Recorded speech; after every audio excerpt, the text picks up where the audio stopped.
The Australian Institute of Criminology has revealed that 113 people died in custody last financial year. 33 were Indigenous. First Nations people accounted for nearly a third of all deaths, despite making up less than 4% of the Australian population. Indigenous Affairs reporter Kirsty Wellow joins us now. Kirsty, so what are experts and advocates saying has led to this?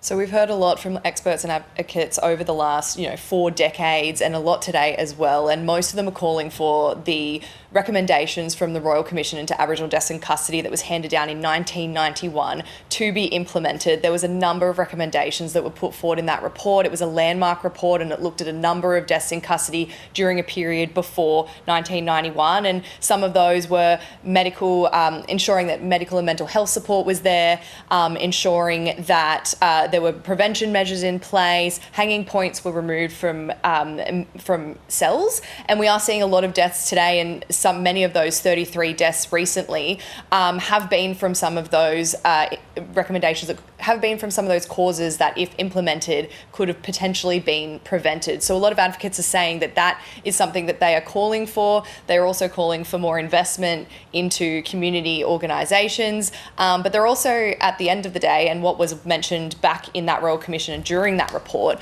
was that the reason there are so many deaths in custody as well is because there are so many Aboriginal Torres Strait Islander people in jail. Yeah, and so how do you stop that in the first place? And I guess it comes to questions of inequality and like broader issues like that. So a lot of the advocates today, we heard from Narita Waite earlier, who's from the National Aboriginal Legal Service, and she was saying that a lot of issues are in community. We need to see more community-run organisations tackling things like homelessness. We've also heard from a number of other advocates who have talked about, helping with cost of living, simple things that make people not turn to crime. And there's a number of reasons that people will turn to crime. Some of that is also intergenerational trauma and intergenerational experiences, coming in contact with the prison system. We know that there are a lot of families who have numerous people who have gone to prison.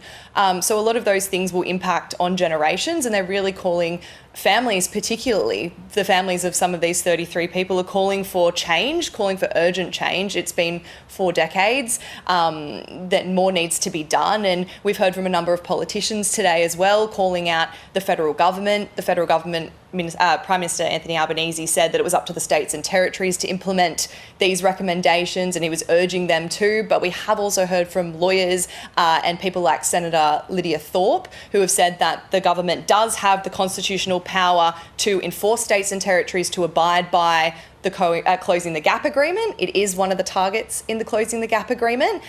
So there is mechanisms and levers that the federal government could pull in this place. Is there a real sense of frustration that this just keeps going around in circles for 4 decades or more?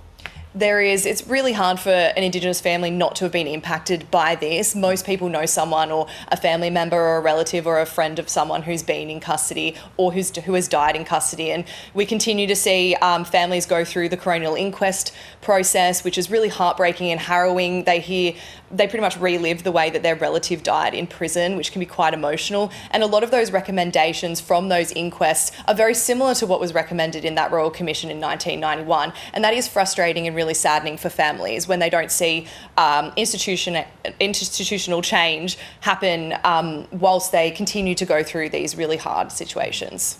Okay, Kirsty Wellow, we'll leave it there. And if this report has raised any issues for Torres Strait Islander or Aboriginal viewers, you can contact 13 Yarn on 139276 or visit the website 13yarn.org.au.